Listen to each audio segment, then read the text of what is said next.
न केवल भक्ति की शक्ति का एक केंद्र है, बल्कि भारत के सांस्कृतिक भविष्य को भी प्रशस्त करता है।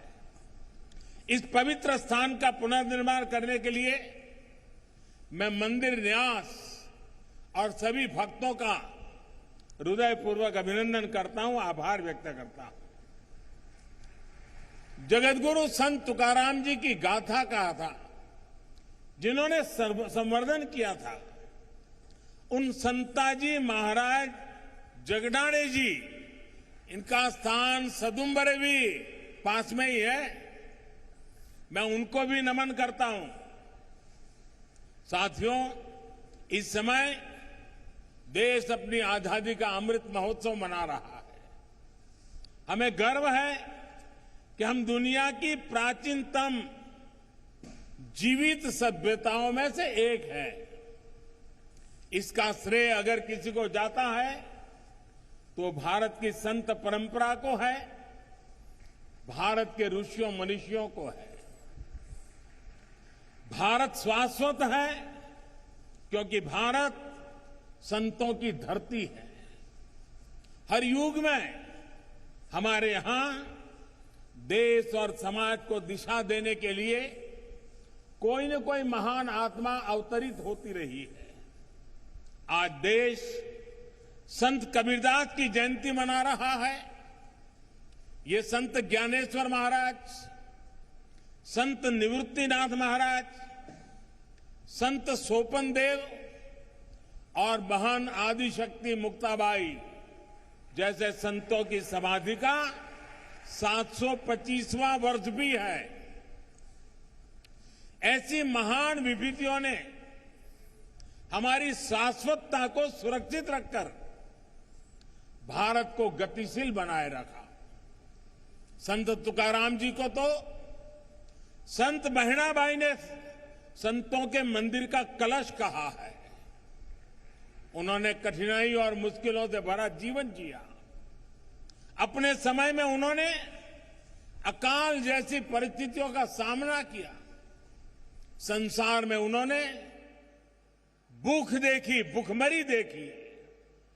दुख और पीड़ा के ऐसे चक्र में जब लोग उम्मीद छोड़ देते हैं, तब संत तुकाराम जी समाज ही नहीं बल्कि भविष्य के लिए भी आशा की किरण बनकर उभरे।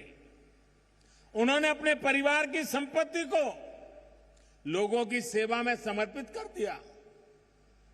ये शिला उनके उसी त्याग और वैराग्य की साक्षी है। साथियों, संत तुकाराम जी की दया, करुणा और सेवा का वो बोध उनके अभंगों के रूप में आज भी हमारे पास है। इन अभंगों ने हमारी पीढ़ियों को प्रेरणा दी है। जो भंग नहीं होता, जो समय के साथ शाश्वत और प्रासंगिक रहता है, वही तो अभंग होता है।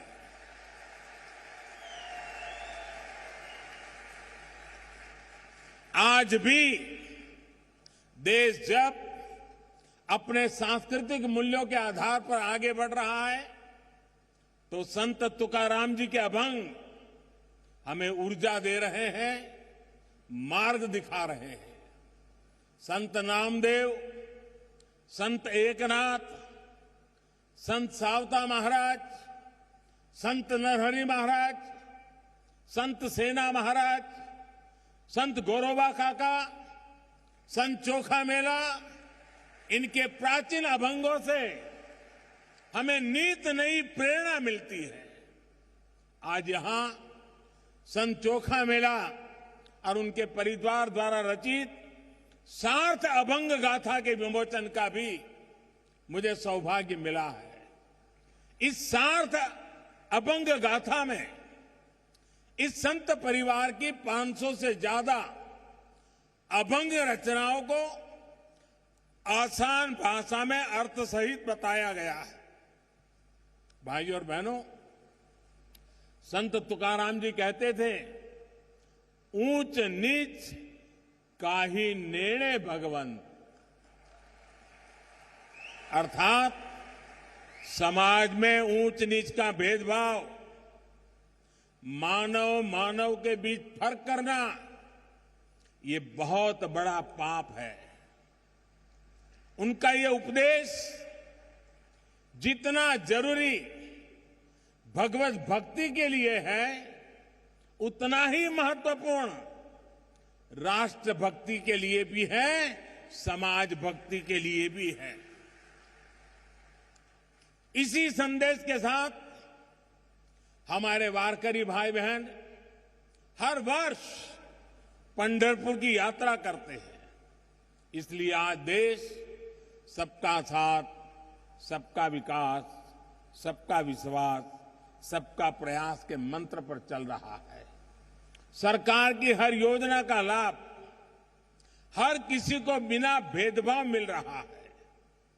वारकरी आंदोलन की भावनाओं को सशक्त करते हुए देश महिला सशक्तिकरण के लिए भी निरंतर प्रयास कर रहा है।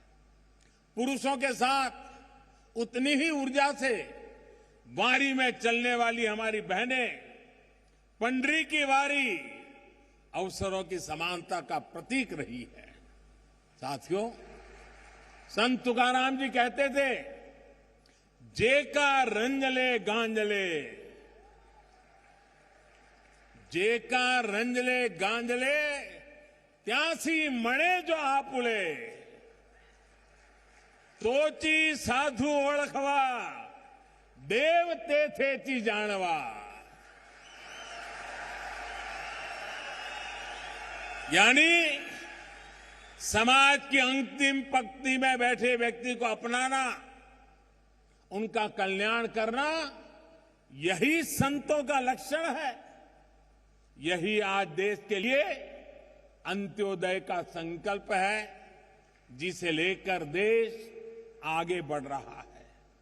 दलित, वंचित, पिछड़ा, आदिवासी, गरीब, मजदूर, इनका कल्याण आज देश की पहली प्राथमिकता है। भाइयों और बहनों, संत अपने आप में एक ऐसी ऊर्जा की तरह होते हैं जो भिन्न भिन्न स्थितियां, परिस्थितियों में समाज को गति देने के लिए सामने आते हैं।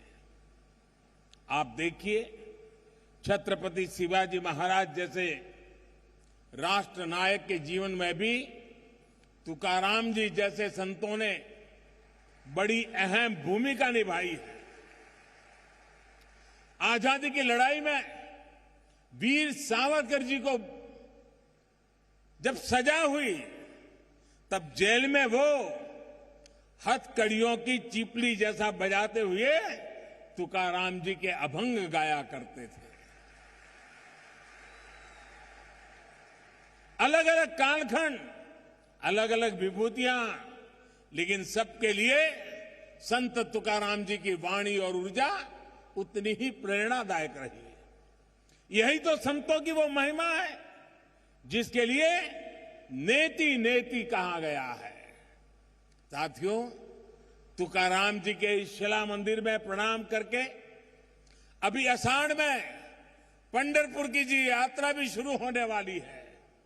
चाहे महाराष्ट्र में पंढरपुर यात्रा हो या उड़ीसा में भगवान जगन्नाथ जी की यात्रा, चाहे मथुरा में व्रज की परिक्रमा हो या काशी में पंचकोशी परिक्रमा, चाहे चार धाम यात्रा हो या चाहे फिर अमरनाथ जी की यात्रा, ये यात्राएं हमारी सामाजिक और आध्यात्मिक गतिशीलता के लिए ऊर्जा स्रोत की तरह है।